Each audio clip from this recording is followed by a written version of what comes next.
survival rates of some cancers are now 80, 85, 90%, whereas they would have been 10, 15% 20 years ago. UCD offered me a full tuition waiver, which is the only reason why I could even consider moving abroad. Accommodation has always been an issue in terms of finding it. People live in hotels and Airbnbs for the first 2 months. It becomes expensive. I was kind of quite excited to see what was starting to happen in Ireland. I could see that the pharma companies were really developing and growing. I would say education is even more valuable now than ever.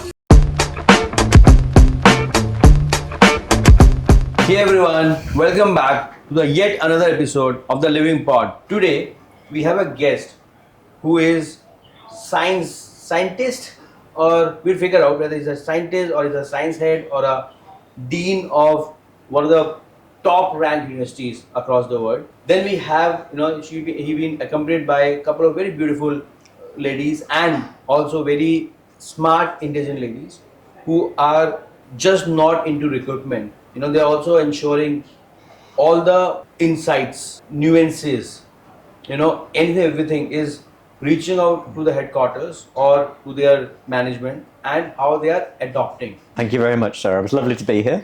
So, my name is Jeremy Simpson, and I'm currently serving as the Dean of Science at University College Dublin in Ireland. I have responsibility for all of our science faculty. That's a pretty important part of my job. But I'm also a scientist at the end of the day, and as a scientist, I run a team of researchers, mostly women. So we're very big on women in STEM in UCD. Really, really important. We see that's the future. And of course, I also teach in the university. So I really think I have a nice overview of how UCD and how UCD science works. Very, very interesting. So I'll go deeper into this. But before that, why don't Surabhi or Tina, you want to introduce yourself? Where is this name coming? What does that mean? Tina, right? It's Tina. No, it's Tirna. So where is that R coming in? It's from the Sanskrit word Uttirna, Okay. which means success. So from there, Tirna. Very deep. Yeah. Do you believe that name define your destiny and it shape up your personality? I don't know if I believe in that, but it's a nice thought to have, given that my name means achievement. So if that is where I will reach at some point, then sure, yeah, that's something nice to believe in. So tell me more about you. So you are studying in UCD or you're teaching in UCD. What are you doing?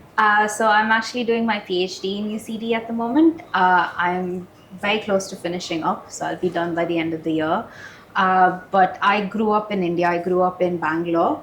And I started my undergrad in UCD in 2017. Oh. And I actually really enjoyed the experience. So I decided to stay on in Professor Simpson's lab and then start my PhD. So that's a little bit about me. 8 years in the same university. Yeah. You did your undergrad. You did your postgrad also from there. So I directly went from my undergrad to my PhD. And what were you doing between? I didn't get a break. I just went. The day of my graduation was the first day of my PhD, actually. So what yeah. are you doing PhD in? It's cell biology. So it's to do with how things move around in your cells and how kind of when that goes wrong, how that has a consequence in a lot of disease. So something like cancer would be kind of implicated when something goes wrong within your cells. So as a lab, we try to understand the different processes that are governing these kind of important pathways within your cells. We'll go deeper into that as well because Sure. I'm not from a science background. That's And I don't want to sound pseudo. I believe I'm reading a lot. I'm consuming lots of podcasts. In fact, I was never that curious till 29.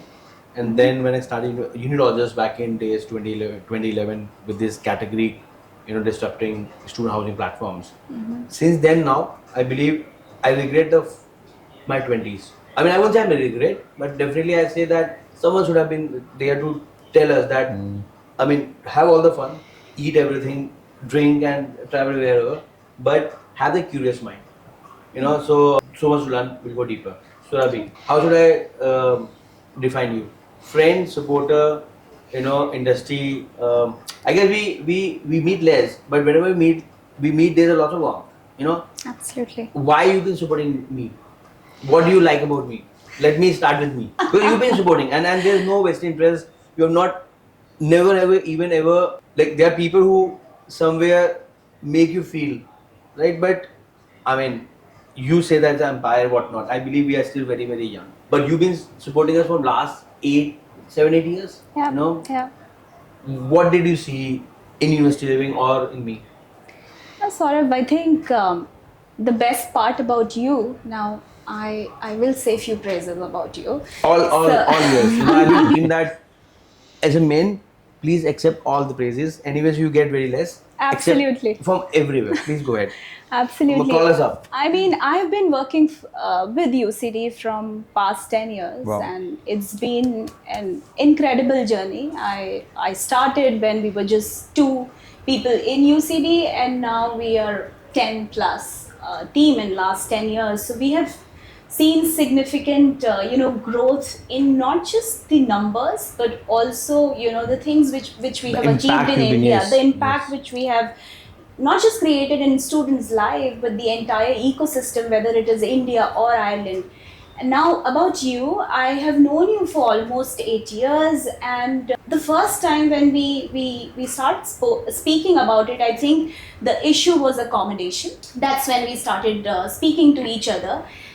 I never felt that there was any vested interest, or I have met so many people because I've been in industry for so long, and they sometimes kind of offer you few things, and that's when I take a step back. And with you, you've been so genuine, so humble, and I've seen you grow as well in last a few years which I have known. And there is no change in terms of the way you deal with people, the way you come out. But yes, you've grown yourself. You've grown this big empire, which I keep. Empire is a big word. I mean, there are lots of income tax and lots of people saying it's a very small company, and we pay tax. Startup we pay tax. You know, I'm super proud of that.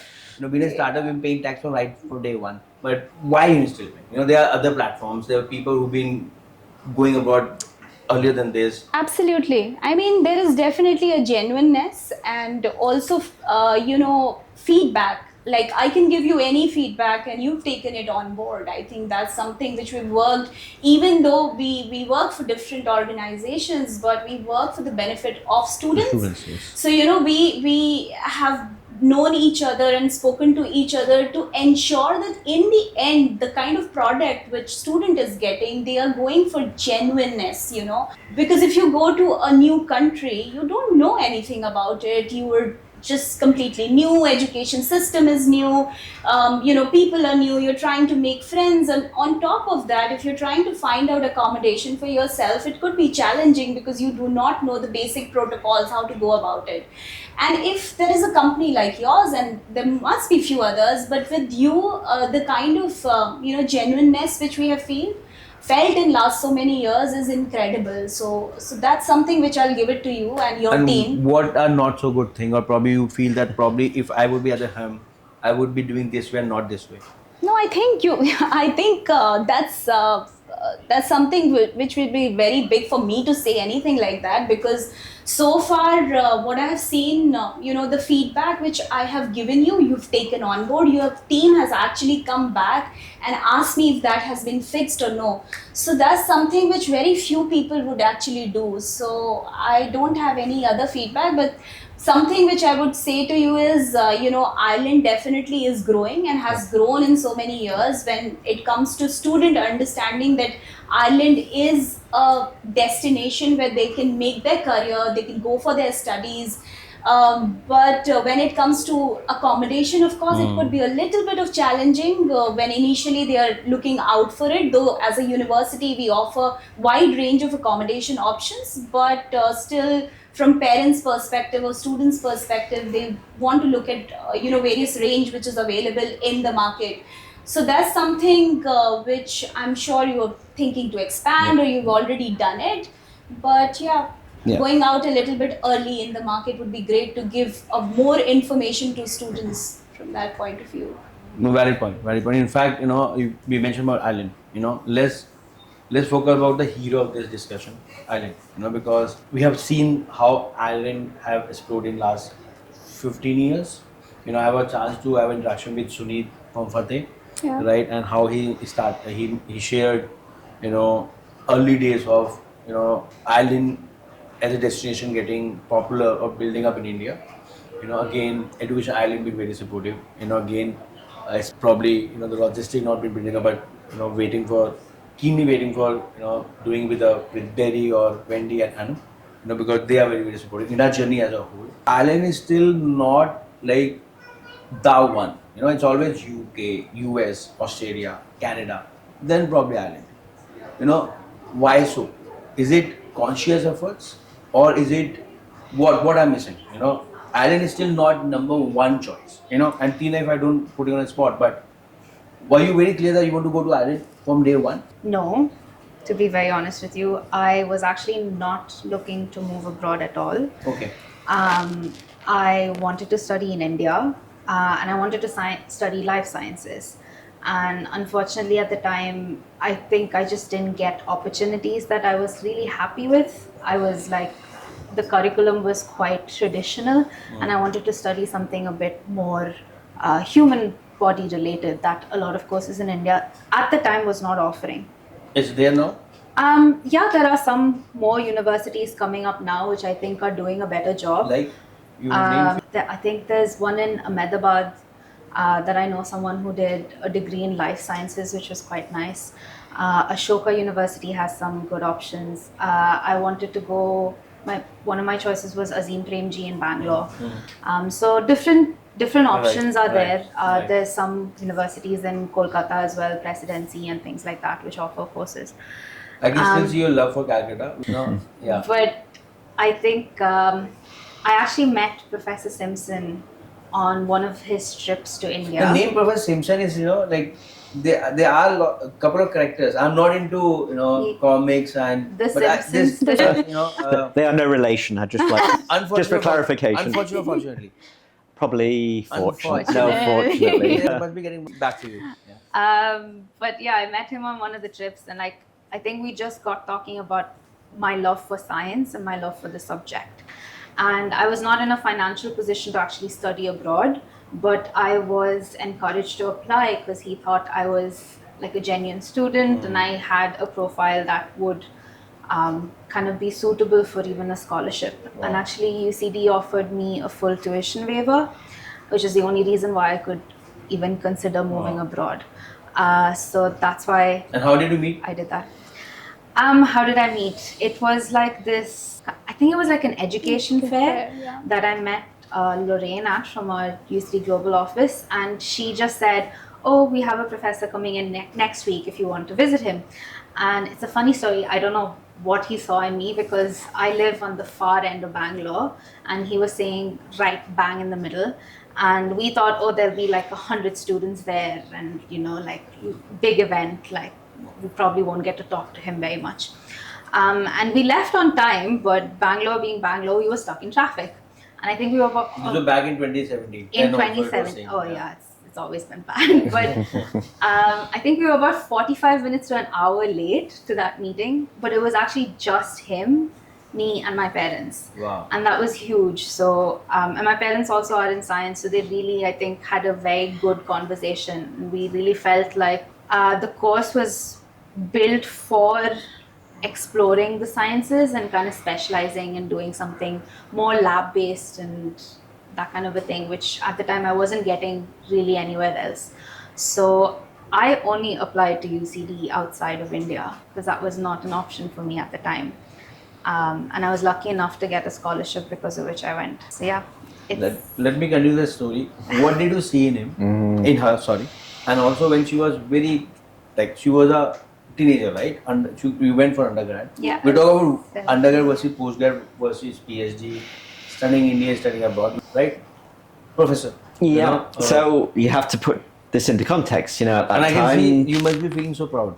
Of course I because am, when of people course. say that, I've one interaction, one meeting, one education fair that changed the life, not only for a and I can see that that the warmth coming in. I can feel that you're back in that 8 years back and the first interaction, but it's actually real, and all the students, you can achieve anything.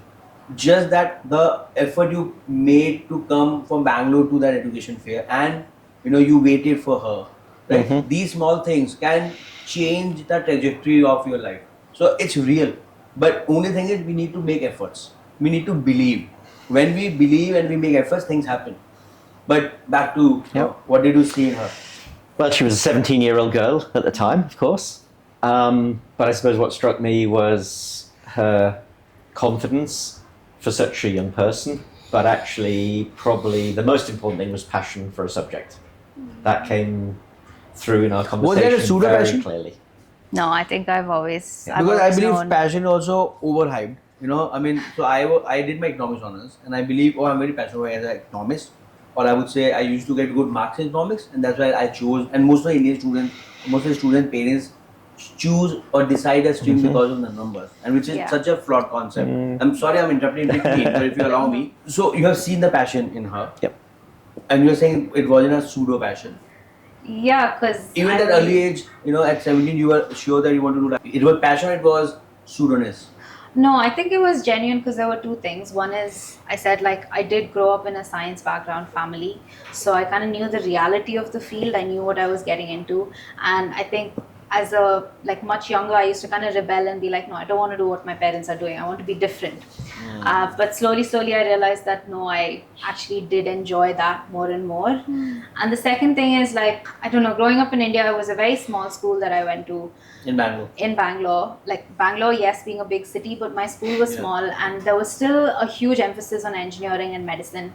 And I think I kind of tried to fight that. So trying to figure out what I wanted to do that was not those degrees, I really delved into what I really genuinely liked. So yeah. I will not interrupt you now. Well, Tierna said it, but I think, again, you have to, the context here, of course, this was 8 years ago. And this is a time really when Ireland was just emerging as a new destination for students to go to consider. Right. I'd maybe done, by that point in time, I'd maybe been to India maybe about 8 or 10 times already. So, India as a country was just starting to become more familiar to me. I was starting to understand the culture a little bit and also the aspirations of young people who were looking overseas for education. And I suppose in Tierna's case, I saw a little bit of maybe what I was like at her age. It was, I can see I have a passion for this. Maybe not quite sure where it's going to take me yet, but I know I have a passion for this area. And that if you study hard, you can kind of make your dreams come true. So I saw a little bit of myself in her, I suppose. And, I'd worked with a few Indian students in the past, and I just had a sense with Tierna that she was going to carry that passion all the way through her undergraduate. I don't think I was ever so bold to think that she was ultimately going to become a PhD student in my own lab. I think that came a little bit later. But what I was sure about was that she would work hard, and then obviously when we were able to offer her a scholarship, that actually she would make the most out of that scholarship and the opportunity that it gave her. And of course, she has never let me down, 1 second since that day I met her 8 years ago. So what do you guys do in the lab apart from gunning against each other? What do we do in the lab? What a typical scientist or life science student or a PhD in life science? Yeah. I mean, please, I want to learn more. But what exactly you guys do? So we mainly are. So we are cell biologists. So we work with human cells essentially. So these are cells that were taken from patients. Cell biologist. Cell biology. So these are cells which are taken from patients many years ago that we culture in the lab. So we grow them in little dishes or we grow them on glass surfaces, and essentially we are very big into imaging. So we want to understand what's happening within these cells. So they're very small things, they're a few micrometers in size. So we have quite fancy microscopes in the lab that allow us to look at the different things happening. So we try to use different colors that we put into the cells to look at things kind of whizzing around within, moving from one place to another. And then we try to understand how things change when something's not going right in the body. So for example, my project, I work with cancer cells, and the process that I'm looking at is recycling. So it's like your cell is making up these things and they want to reuse it as much as they can. So if they're not able to reuse it efficiently, just like how you have a plastic bottle, if you're not recycling it properly, it has a consequence on the environment. Like that, it has a consequence on your cell, and how that's leading to a disease progression, in my case in cancer. So that's kind of my project. But what we would do typically in a day is we'd grow these cells, we'd treat them with some drugs, or we treat them with some DNA that we want to incorporate in them. We visualize them under the microscope. We do other things like we would maybe edit some pieces of DNA to create things that we want to visualize, or we would maybe extract something from these cells. So you've heard of RNA or protein, and we can visualize them with different techniques as well. So there's a lot of that, but then there are other things as well.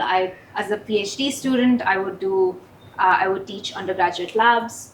So obviously professor will teach the lecture part of it, but we do help with the lab section of it. We do some modules ourselves, so we do some credits and courses. And yeah, I think. So it's sounding very fascinating and boring at the same time. Yeah, you can say so. Never boring, because no 2 days are ever the same. That's what, I want to come to that. It's sounding very fascinating. If let's say, if I wake up on the left side of my bed, I'm like, tell me more.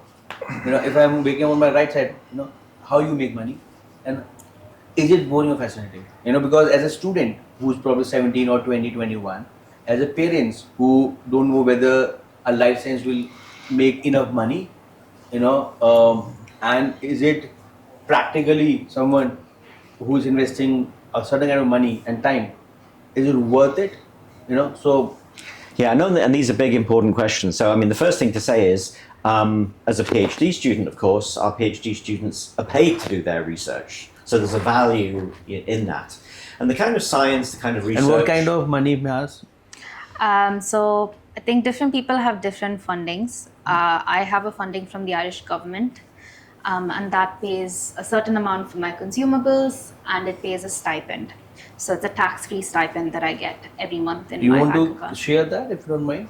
Yeah, it's called the Research Ireland. No, the amount. See. Oh, right. I'm a capitalist by heart. So we get 25,000 a year, and that's enough to make do in a country like Ireland. And then there's a lots of opportunities in future, Yeah. And then you're learning while you're earning. Of course. And in the best of the university, among the best of the scientists and professor. Yeah, brownie I'm getting point for you. a degree at the end of it. And a degree at Yeah. You were talking about whether it's fascinating or boring. Well, I think the kind of work that we do in our lab and in other labs, it's underpinning what drugs and medicines might look like in the future. As Tina has described, she is trying to ask some really important questions about why cells don't work correctly and how that can lead to cancer. And this kind of science, this kind of research, maybe it's not going to produce a drug today or tomorrow that will cure cancer, but actually that knowledge will produce a drug in maybe 5 or 10 years. So that information is really, really important. And I think sometimes it's also hard to understand the kind of timeline.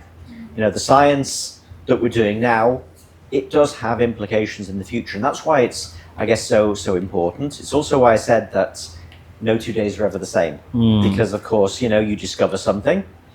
Oh, we weren't expecting that. Well, that's going to take us down that avenue for the next week, 2 weeks, month. Oh, then we discover something else, and that will take us down there. And I think one of the great things about life in the lab is you can go in, you can be open-minded. You can see what are the discoveries we make, where will the project end up. And it's not always the place that we maybe envisage, right at the start. So, Tina's coming to the end of her 4th year in a PhD. We had some ideas at the start. We've fulfilled, I think, most of the things we thought would happen in the project. But actually, in the last year or so, we found some really new, exciting things that we didn't expect. And I suppose for me, having been in science for, 30 or so years, it still gets me out of bed every day, because actually I don't know what the ladies in the lab are going to discover that day. And that's why it is so exciting, because we just don't know what the next You have not next seen breakthrough is. you have not seen blast and lab going haywire. I think I might get sacked if that happened. You're not still ganging up enough for him. What he doesn't know doesn't hurt him. Let's put it that way. Oh, Okay, there we are. okay. There you go. Now you're getting the It's honesty. you mentioned about probably discovering a solution to cancer. Probably a bit of out of curiosity, but do you think there's not already there's a solution to cancer which developed countries are not sharing, or there's some some conspiracy about some particular groups and families, and they have the solution, but they don't want to share because that's how the pharma industry and drugs industry is working. No, I mean, look, one of the questions I'm often asked in my professional capacity is, when will there be a cure for cancer? Okay. There is no cure.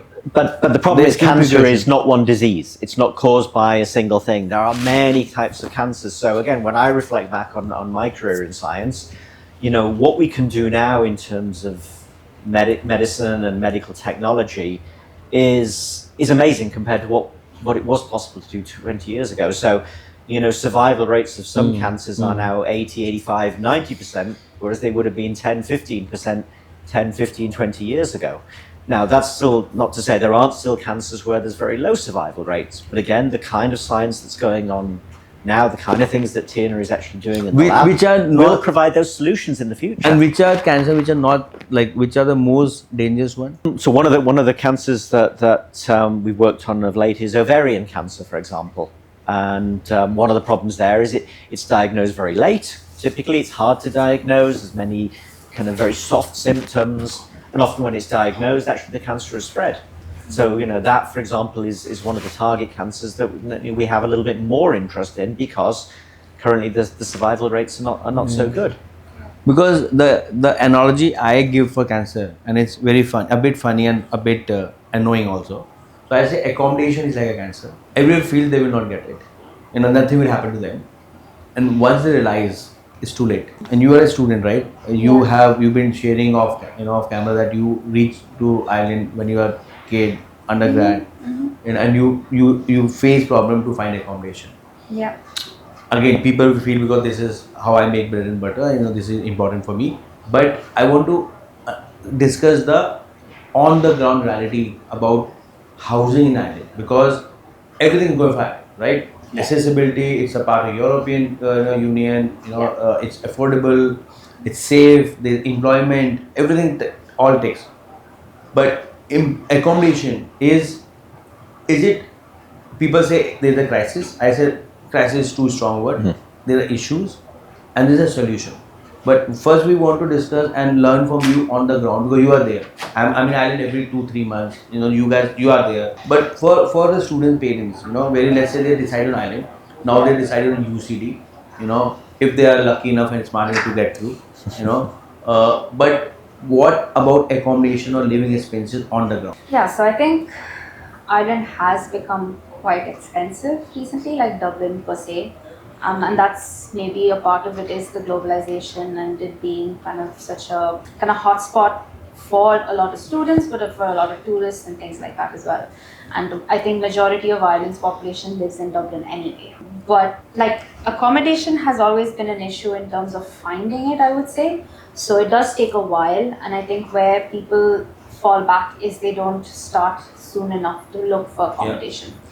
But you do eventually get there. Is it only Indian concept or international students? A lot of students, let's say that way. I know a lot of students who maybe are coming for a short period of time and they think, I'll just find something. Land there. I mean, I was one of them. I landed to Nottingham without booking accommodation, stayed in a hotel. Yeah. I got lucky that I created an empire of it. That's what happens, People live in hotels and Airbnbs for the first 2 months, and that adds up. It becomes expensive. It's expensive, it's an inconvenience, and also maths and as well as convenience doesn't work out. But back to you, what's happening. I will say that once you find an accommodation, the standard of living is quite high. Yeah. And for the most part, if you're doing it through the right channels, then you do get good accommodation. You get people who are if there's something that goes wrong. You are still living on the right channel. No, even if you're doing it through kind of these renting agencies and things like that, because there's always an official channel there for communication, so you can contact your landlord and have them fix something. So it's not an easy process. There's a documentation, there's a contracts. Exactly. But I think if you do it that way, the standard of living is quite high. But it does take a while to get to that position. So, for example, when I was looking to move, and I was looking to find not a room. I think it's easier to find a room, but I was looking to find a 2 or 3 bedroom house because I was looking to move with a few friends. And that took us a good 3 months to find one, I got very lucky. It was walking distance from university. and it was a really nice house, and I stayed there for 3.5 years, and I had no issues once I moved in there. But yeah, it did take me 3.5, 4 months to find the place. I will say though, UCD has recently invested in their accommodation, and I know as an undergrad student, you are, as an international undergrad student, you have guaranteed accommodation on campus for the first year. But again, if there are no places available, if you're way too long, then that opportunity goes away essentially. So I think in terms of accommodation, if you do it on time, you will get there, but it is a struggle. Different time, because I mean, even someone booking a week before their pride, it's good time for Indian students, most of them, right? No, definitely not. Please set the right expectation, because when I say, I mean, I've been shot on the roof from last 10 years, and they're like, oh, you have Western plus. I'm like, okay, but then there's the maths, there are also reels have done it, but what is the right student journey and right time for students? I would give it a few months. Define more. 2 or 3 months, if you have that luxury of that time. So we want to add to here, I interrupt you here. You want to add because you've been dealing with students and parents, and India, South Asia mindset, right? What do you tell them? No, I think once you kind of decide which university you want to go for and you get your offer from the university, I believe that is the time you start even deciding about your accommodation options, whether it is university. So you, of course, usually, like for example, UCD, we open our accommodation, once the student gets offer around November, December, we kind of open the accommodation for them to make applications. So you apply. And I think that is the right time, a couple of months in advance. As soon as you get your offer, you start looking at external as well as, university accommodation options, so that then you can compare, you can decide what you want to do, see your budgets, and then take an informed decision. Staying in university, of course, has its own luxuries, because your classes can be erratic. You can, go for your class, come back to your accommodation, but sometimes, you need different preferences according to, different people. Requirements and culinary. Everybody has different requirements. You want to cook, you want to stay with a couple of friends, you want to, it depends. It's quite individual needs, So I would say a couple of months in advance, rather than waiting till your visas and then applying for accommodation. Then you're going to struggle, and for sure you're going to struggle, because you will have limited options available,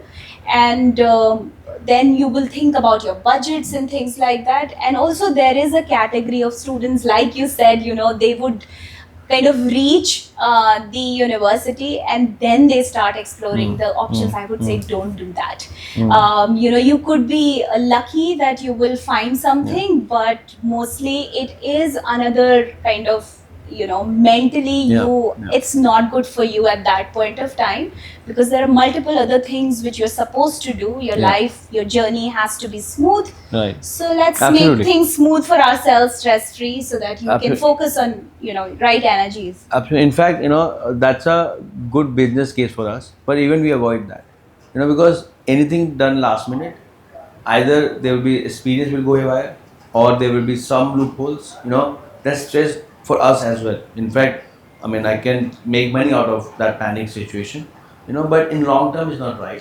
It's always student first. Unfortunately, in this industry, we all say student first, but the fact that we want to say student first is itself is embarrassing, right? Because it's all about students, right? So, but can I make the point? Yes. That's why it's so important, Yes. because actually a happy student in good accommodation is also a student who then settles into the Absolutely. course, works hard, is successful. So it leads to everything else. So getting the accommodation right at the start and having stability, and again, as Tina said, if you're in the same place for a longer period of time, just that stability means that, that's one stress removed, and they can really then concentrate on the coursework. In fact, I tell everyone that you don't get at least I got my roommate, soulmate, not in the class, but where I stay, with people I stay.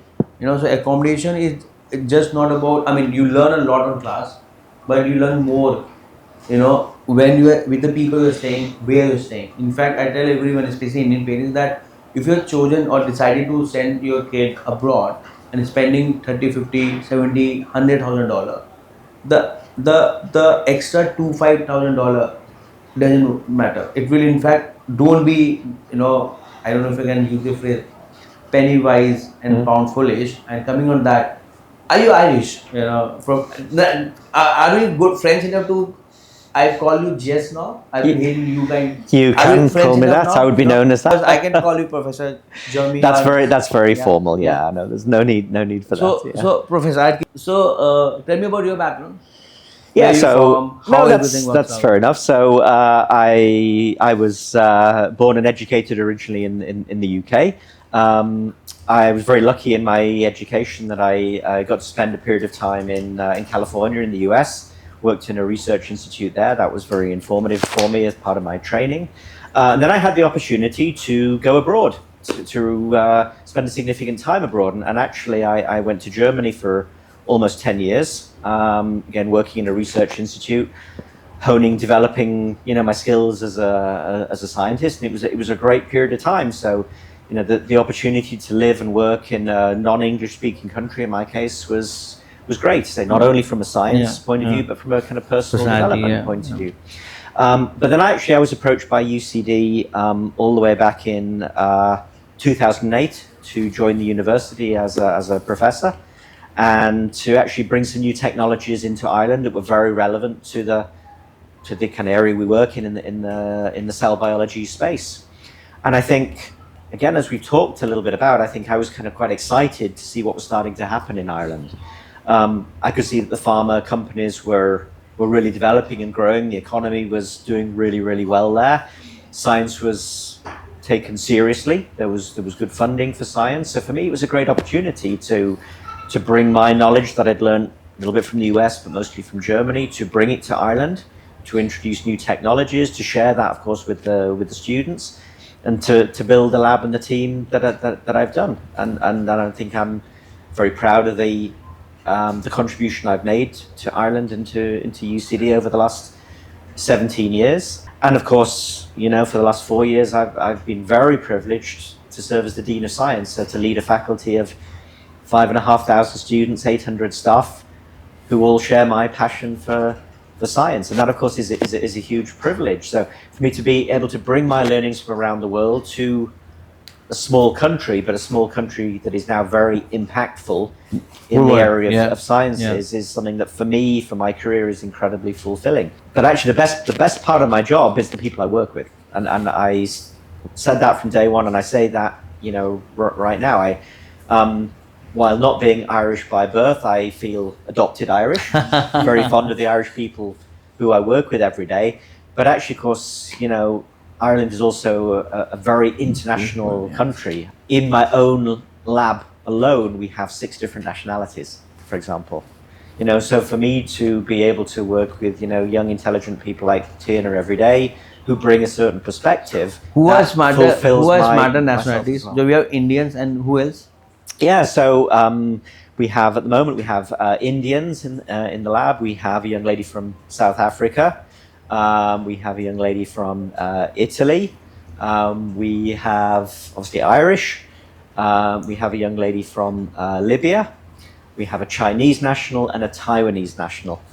And then I look back over the last 3 or 4 years, we've had Spanish in the lab, and actually, to be honest, a variety of nationalities. And that enriches the day, it enriches the science that we're doing. And it's one of the best parts of my job. So you like the food that much that you ensure that you only get an intern or a PhD from different nationalities so that you can fulfill your... Are you a foodie? I am a foodie, and I'll tell you one of the other bonuses, actually. It also means that, when I travel the world, I get to go and meet, the friends and the families of the PhD students who have come through my lab. So again, that's a real honor and a privilege to, not only interact with them in Dublin and UCD, but actually, see where they come from. So, I know Tina's family. I've met Tina's grandmother, for example, and you actually then build those kind of connections that, again, for me, is also very, very enriching. Yeah.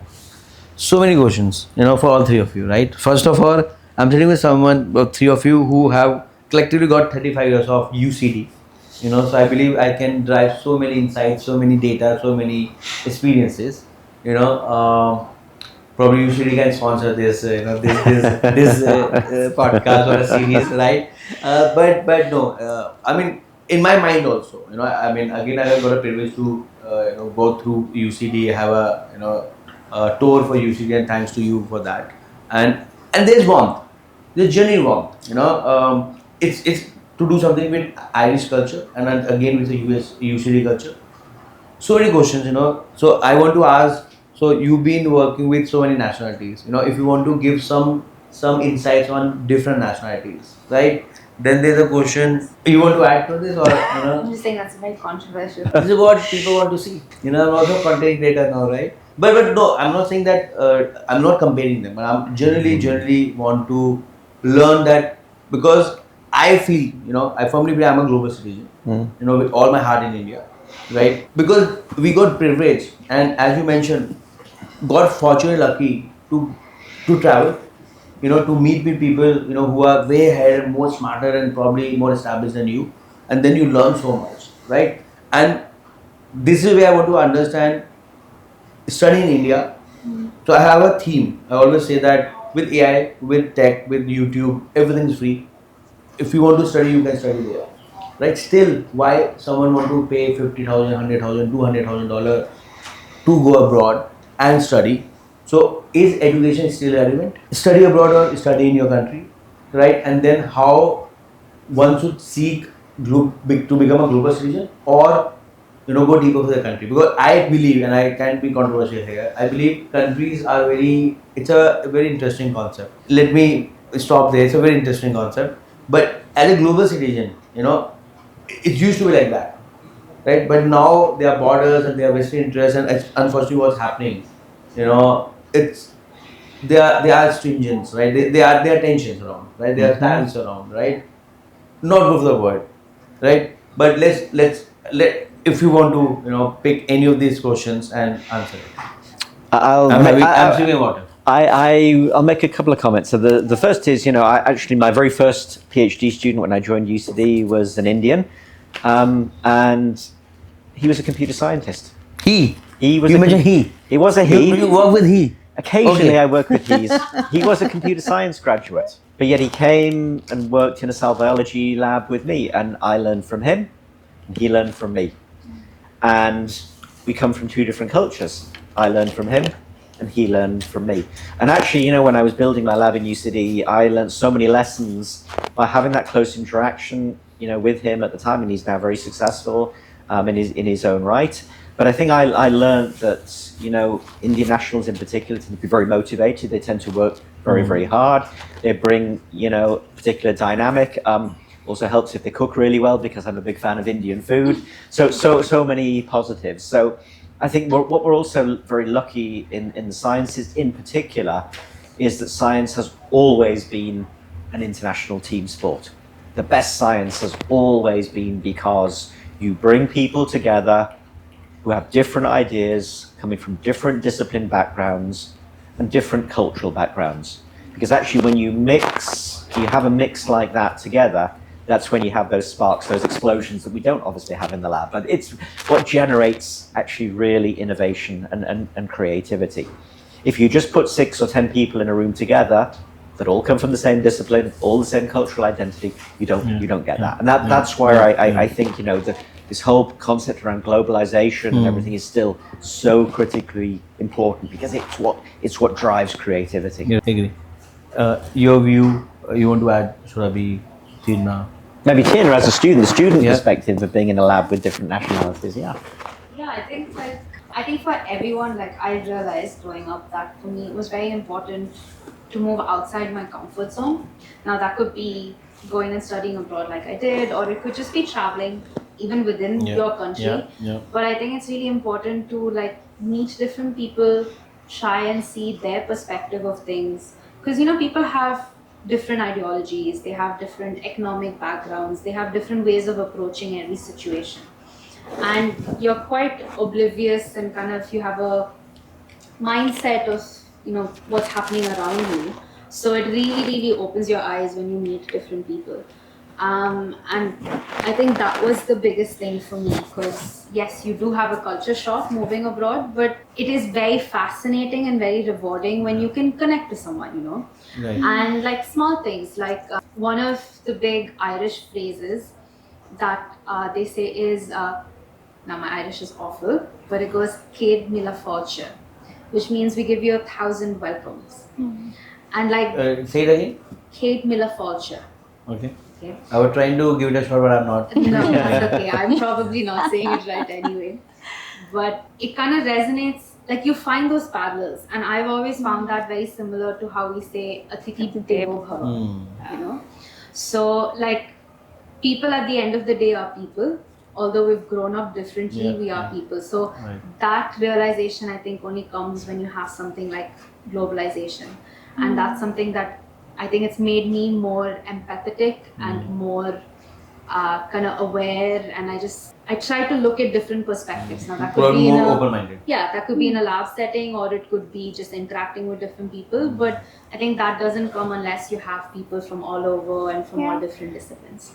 So your take on globalization and also the current situation we're in. No one is right or wrong. You know, if we talk from a US stand or a particular country government stand, you know, they want to protect their people.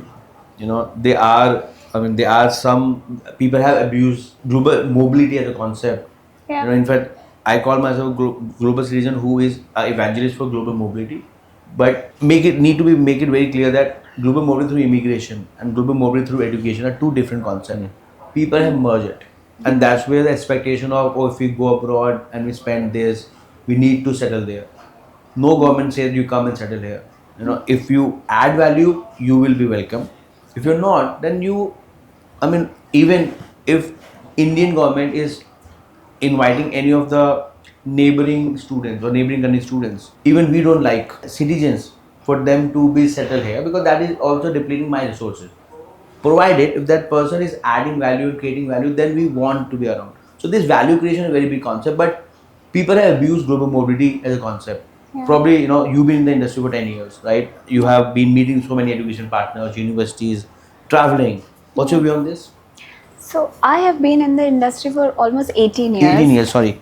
In UCD 10 UCD years. 10 years. You So- also a product of TC, right? I've been told before this interaction. Yeah, so I worked with TC Global before, and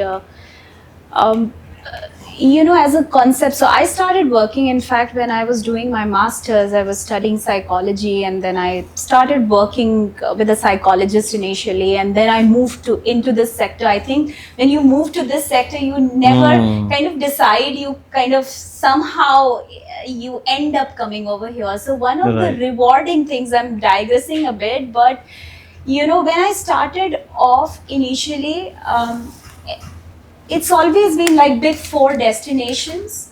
You know, students have considered obviously there are a set of students, right? There are the ones who are driven, who want to go to a university, who want to study, who want to make a life, but there are few people who kind of abuse the system and they take a route towards migrating into a country. So I understand why there are certain countries who are making stricter laws to ensure right kind of people come into the country. So that's why choosing a good university, when I was from a counselor's perspective, now obviously I represent a university, I'm working for UCD, but in my past life, when I was talking about different countries and different universities, this is the counseling advice I used to give it to the students, that make a wise decision. You know, you're spending that kind of money, spending so many years, you're going to a university to study, and don't think immediately about careers, job opportunities only, but look at the course curriculum, look at the bigger picture and the horizons it's going to open for you. You know, it's not just about that particular degree, university ranking only, but a bigger picture, like, you know, Tina just mentioned, and Professor Simpson also was talking about how different nationality bring a different flavor altogether to your journey. You learn so much from different nationalities, and being in a room of full of Indians, and then suddenly you go overseas, you study, and the concept of global citizen. Now, even if you're India, you may be working with a person in the US. Now you're doing a project with somebody in UK, Australia. So, studying abroad, obviously, it's not just about going over there and settling, but making the best of both worlds. Of course, from parents' perspective, I understand they are investing, because in India, the parents are spending on weddings and education. These are the big two things. And in houses India. and cars. These four. Yeah, all right. Not travel also. Let's These are the five, include house and car as well. But for their life, they work just for marriage, for their kids especially, for their marriage and their education. Okay. So when it comes to parents' perspective, they obviously want to see return on investment. So if they are spending that kind of money on their child, they want them to go abroad, settle over there, and make a big life out of it. So I completely understand, I get that, but you can't just always think of the end product, because you can have different ways to reach that end product. Okay, so there could be different your life Very can, nicely put. Obviously your life can unfold in different ways. If I would have spent entire years in India, I would see a different life.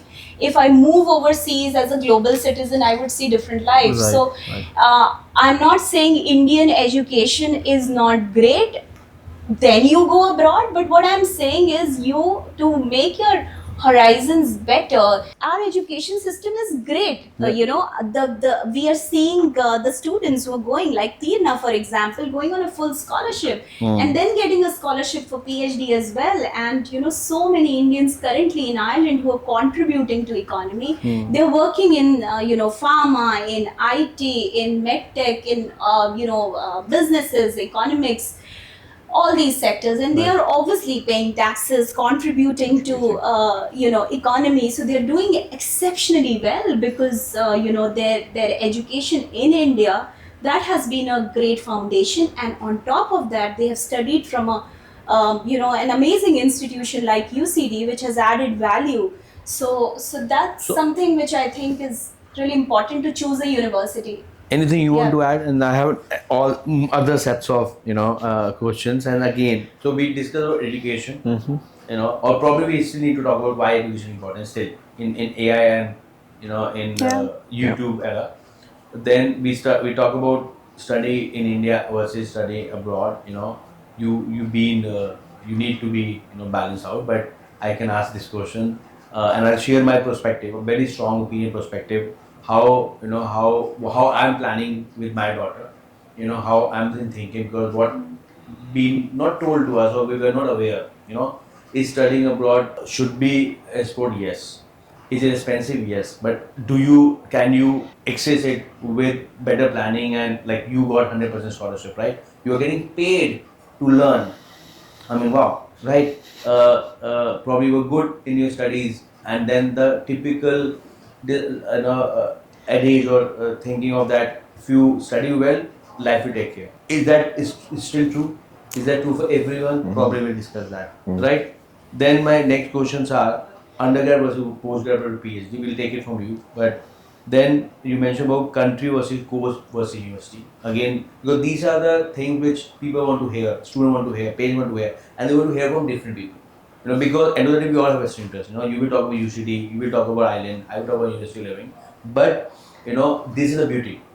Listen to everything and then take informed decisions, right? So let's talk about still. You mentioned a very important point, which I firmly advocate, that education is a long-term or one of the best investment in your life, and don't expect ROI right next year. It's a 10-15 years investment, but it's a compounded interest. I mean, all of us are a product of probably someone invested in us. Someone invested in people. So is education still relevant? I would say education is even more valuable now than ever. And one of the reasons why I say that is, again, we live in a time where social media is really dominant, misinformation is very dominant at the moment. But actually, there's still something very pure in education, that you go to a place you interact with people around you, you're taught by the professors. That's all real. It's all you know? real, yes. And I it want to is say that. different from, if I just go onto YouTube and pull something down at random like that. So I would strongly make the argument that, for students to have an enriching experience, they need to be, in the classroom, they need to be interacting with others from all around the world, sharing experiences and listening, Right. to the professors. So for us, I think education, as I say now, is probably the most important it's ever been, quite frankly. Yeah. No, I totally agree. In fact, it's also, there's a testament to it. Now, with AI, with so much of content digitally, people are investing and experiencing more experience marketing or experience travel. They have started getting more concert. They want to live it, especially after pandemic, especially with too much of content digitalization Yeah. around. So, agree. And I still question that, but probably we'll leave it for next session. Country versus course versus university. Can I just add one Please. sentence to that? I think now this maybe you don't agree, but I think when you say like you don't get a return soon enough after say doing a degree, I think the problem is right now people look at doing a degree abroad as a way to settle abroad. Right. And I think that's where we're lacking, and that's why the mentality is not right.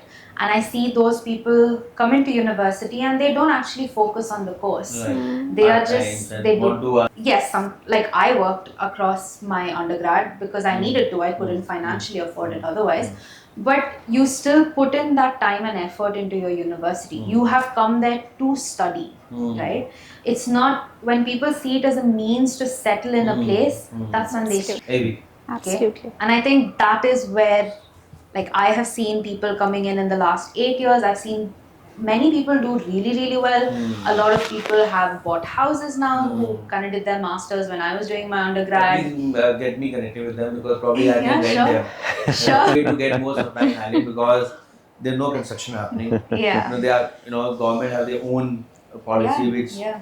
I'm not able to comprehend. Yeah. No, Yeah. but I mean, I know a lot of people who started their masters, say in 2016, 2017, they've decided, no, Ireland is the place I want to stay. I've enjoyed the last 8 years. And most of them have bought houses now. Yeah. And the ones who haven't have decided, okay, this part of my chapter is over and I want to move somewhere else or move back home. And that's totally fine. It's just, as Sylvie said, you don't know where your life is going to take you. But I think the reason why they all came over and they all struggled to come over was because they were genuinely passionate about what they were studying and not seeing it as a means to settle somewhere else. I think there's a misnotion among people my age where everyone just wants to leave the country. And I don't get why exactly, because I think India is doing well in a lot of different ways. But people just want to go abroad and they think doing a degree will get them into a different country. And that's when they start to struggle. I guess it's not only students and parents; it's also all the ecosystem. Yeah, It started of with me. When I come on a podcast and say, "Oh, my life has changed when I've gone abroad." Yeah, This is true, but they also not seen what were the choices I had. yeah. And you obviously struggled, which maybe you're not talking about. No, I have to talk about. I don't. I mean, I'm blessed to have lots of good people, but also I am dealing with lots of Gen Z, which I love and I hate. And I love people who are evolving and who are pushing and pushing to us, and there are people who are just parked them and they just want Instagram and Blinkist and they are paying for their green, red, orange packets all across the day. But that's the beauty. That's as a leader we need to evolve. And when I was coming, and probably Shobhi, I would like you to tune in here. It's also each of our responsibility. When we go to education partner, and we need to set the right expectation. When our parents come to us, and we all have vested interest. We have our targets to fill. We have our numbers to be met, right? At time, I guess, I believe, most of you, I say you are still privileged one, wherein you are not playing number games. Island, and you're not looking for huge numbers. Yeah. You already, and probably it's also the way you have positioned yourself, and now you have brand position and got branded, wherein you are not looking for lots of people. Hence, you can have your government is supporting us. There's the funding, there is financing. And if you're not looking for huge numbers, hence you have a choice to say this. Because there are lots of universities who need numbers to stay afloat. right? And for them, what I'm saying or we say, they're like, good to sound, but I need my numbers. I'm also running a company which is not high margin but a high volume, game. And for that, there are some experiences which I hate. I hate to say no to a student. I know that his or her budget is too less, or I mean, I still have luxury to say, ask people why you going abroad. Because I know if they go and they don't have financial means, they will struggle any which ways, and which in the long term, even in the medium long term, will impact my business, will impact their future. And again, the question is that the right student to go abroad? Yeah. So too many questions. Sorry, but where I'm coming from, what if you are not UCD?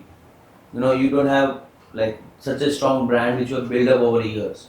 Will your answer be the same? They are getting paid to say this. I'm not. Neither I'm getting paid. So why don't Exactly, you so- let me listen? And I got that's a very good way to divert your question. So probably Professor, you want to answer this? Sorry, you are the most experienced person among us. all of us. Yeah. We are not being ageist. Yes. She also put it very nicely on you. Too many questions. I think it's also about the student finding their right fit. I think that's something maybe we haven't really explored. So, I mean, you're absolutely right. UCD pays my salary, and we're very blessed in UCD that we have. Salaries are paid well.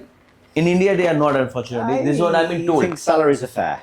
Salaries Paid are well. fair. Okay. But and I think so we are blessed in UCD to have really strong students, very smart students. Where we are a good fit. But I think for students who's thinking of spending their time, their money for international education, they have to do the research. They have to make sure that the institution is the right fit, that the country is the right fit. Obviously we're here talking about Ireland because Ireland is strong in certain things. It's strong in the sciences, it's strong in business and finance and various other sectors. But of course, there are other destinations in the world that maybe are also a better fit for a particular student.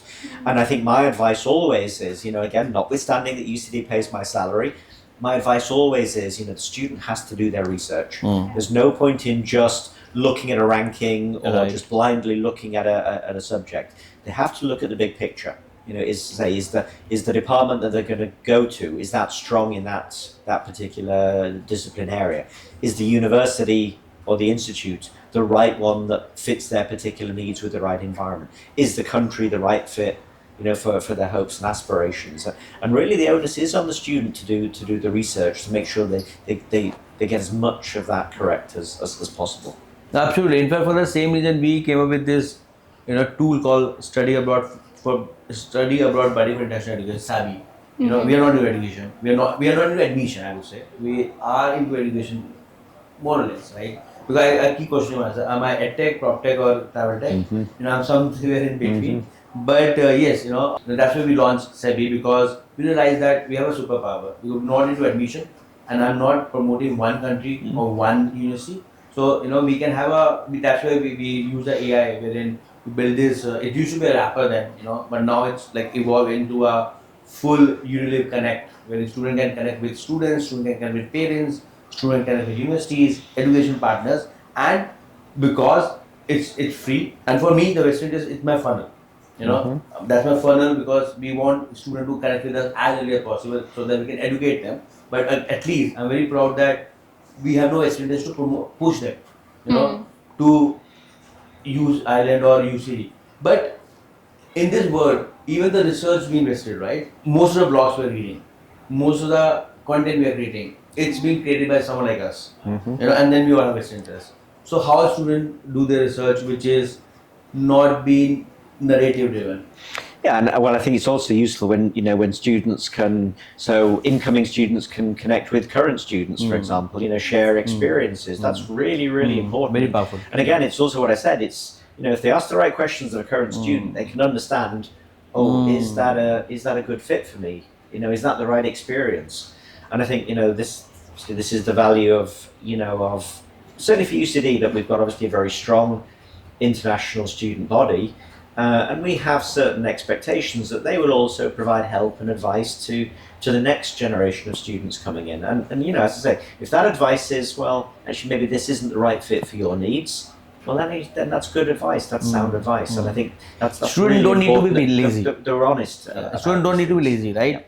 I mean, there are lots of information, but they need to reach out, and there are people like Tina and professors and Surabhis who are there to answer, and not everyone has got a best interest.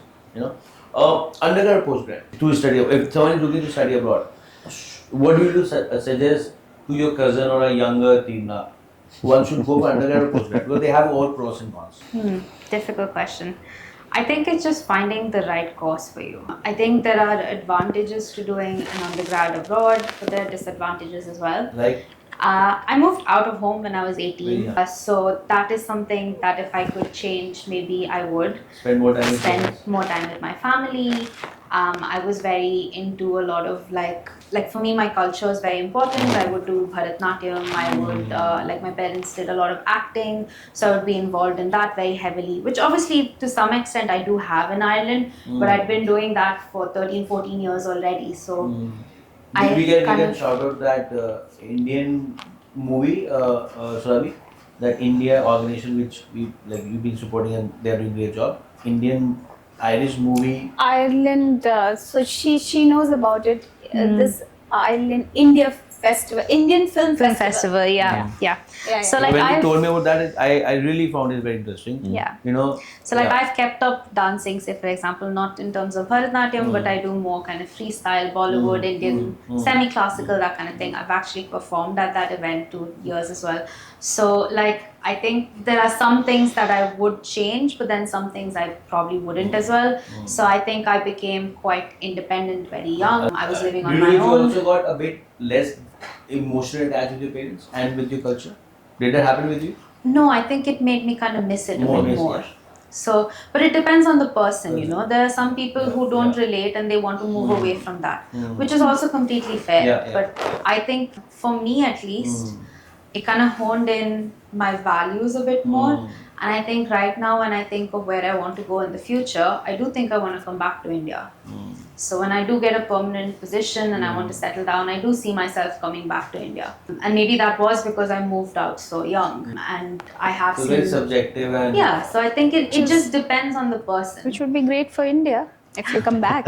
Hopefully, I Yeah. don't know. Well, it'd be a big loss for Ireland then, wouldn't it? Absolutely. Tina's value in Ireland. but True. but because this is exactly happened with me so I moved from my hometown, which is not far, it's 2 hours away, right? Yeah. But due to which I became more close to my parents. I missed that food and which I used to take granted and getting my clothes washed and whatnot. Right? Exactly.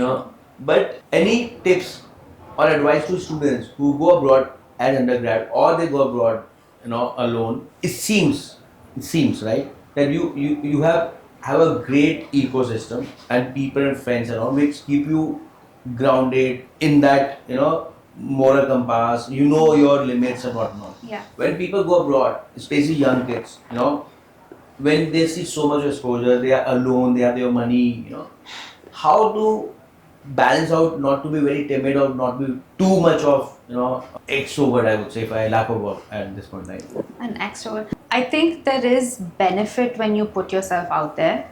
So say for example in UCD we have about 120 something clubs and societies. Okay, so anything you can think of, there's a certain section of students who are coming together. And so that could be a dance society, music society, science society, Indian society, Harry Potter society. Literally anything you can think of, there's Right. probably something. And then there's the same for all the There's sports. another advantage of studying abroad. You get to explore so many varied interests. Yeah, Yeah. exactly. And I think the advice that I always give students is just go and try something. Try to step out of your comfort zone and try something. You'll meet people that you get along with. Maybe you won't like that activity. Maybe you won't come back for that activity And we'll again. get to know when you But don't you'll like get it. to know people. You'll get to know what your interests are. You'll find your kind of identity in the process, and you'll Right. find your people in the process as well. And in terms of, I have seen a lot of people who have maybe come from very strict backgrounds, and then they've got that freedom and they've made mistakes, but then they've also learned from the mistakes, because none of that is sustainable. Right. And at some point in time, you need to step back and you need to be like, okay, actually, what am I here for? And that's kind of what I was saying before. You're here to study. right? You're investing all this time, effort, money to study. So I think if you can keep that in your foresight, but after you finish your 9 to 6 in college, have some hobbies and interests, meet new people, then you'll be fine. Because it can be lonely, it can be quite challenging having to live on your own for the first time. But everyone's feeling the same way. Everyone's overwhelmed, everyone's missing home.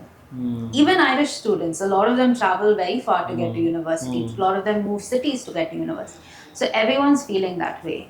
And I think you'll find comfort in that feeling as well eventually. Very nicely put. Very nicely put. I think one thing which I want to add is like what Tina is saying, mix up with people, go out, network, find new hobbies. Also mix up with people from different cultures, because from Indians, the major problem which we have, is staying in our own groups and circles. It's still the same? Even though Still the people same? from Mumbai would stick around with people Mumbai. from Mumbai, Delhi people would stick around with Delhi people. So, when I do these pre-departure sessions in India, I can't, give more emphasis to this, that please, come out of your comfort zones and, just explore. You can make best of friends with people from different culture and you learn so much. And it's not about just, and I've seen people actually moving to a different country as well. They found a contact, they,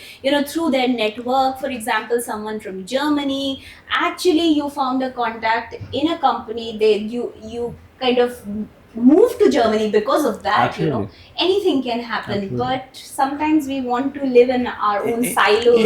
In fact, I'm repeating here again. In fact, if someone asks me what is my biggest network, my network is wherever I go. I don't do my day. I have a friend or someone I can call and they are kind enough to come, and that's where probably I get my insights. What's happening on the ground? I mean, lots of student come to us and they're like, "Oh, we want to stay in India." I'm like, "Don't go. Go to a Noida, take a big house and party there. Why are you going abroad and spending so much?" Anything you want to summarize? It can be a question to me. It can be a message to you, to audience, which are young students, parents, education partners, university reps, other stakeholders in the ecosystem. There are investors who also watch this. So any question to me or any message to the audience? As an international student, as someone who moved out of, as we kind of spoke about, my comfort zone when I was really young, I was obviously delving into the unknown. I moved into a country where I actually didn't know anyone, and I was just taking a chance because I was passionate and I thought the course really resonated with me. And I think that's what drove me. I met a lot of very interesting and very kind of fascinating people along the way, and I tried to grab every opportunity that came to me. So yes, I went abroad, but then I worked with UCD Global for 2 years, so I was putting myself out there to meet new people, organize events, things like that. I also tried to keep up with home by being a part of things like the Indian Society as well. So yes, not just hanging out with Indian people, but still organizing certain big events that are special to all of us, that kind of bring our culture and that feeling of home together. And then I also tried to do activities that made me happy at the end of the day. But I think overall, I really grew as a person, and I think if you met me when I first moved there versus if you meet me today, you'll see that growth in me. And that has come just from the whole globalization, meeting people, being at a global university. And I think UCD has given me a lot of opportunities, and I've tried my best to make the most of it. I decided that I don't want to do a traditional degree, like something that would bring me a lot of money. So I didn't want to go into medicine, although probably I had the grades and the mindset to do it. I wanted to do something that I was really passionate about. And yes, there are challenges, there are days where it seems like difficult to get through, but There's also why. Exactly. You do question it. You do question, oh my God, should I be doing something else? Should I quit today? But then at the end of the day, you remember that, no, you worked hard to get here and this is actually what you really want to do. And when things do go well, the celebration, the little joys that come from it really make a difference. So I think just following your passion and trying to figure out where it is that you're most happy and where it is or with whom it is that you're most happy. That's kind of the ethos that I have followed through my education, just in UCD, but also more as an international student. So I guess, like, to summarize, everything that we spoke about is just a bit of planning, a bit of preparation, but at the end of the day, just making the most of the situation that you're in and enjoying it to the fullest. Beautiful summarize, and I can see, couple of very proud colleagues, mentors, and friends. And exactly, and while we were talking all this, there were so many questions which came in. I'm not asking more questions, but I can see that how you evolved from 17 years young kid or teenager, and you're just 25. Yes. It just struck me. You're just 25. You're sounding like like really mature, and probably this is what also when you live alone independently, and then in a city or a city where we've been protected as well as giving that platform. So bless you already been blessed, but congratulations already, and thank you so much to Professor and Ravi. And I hope we have not digressed a lot, but I can do another 2 hours. But probably for next time. And on that note, thank you so much.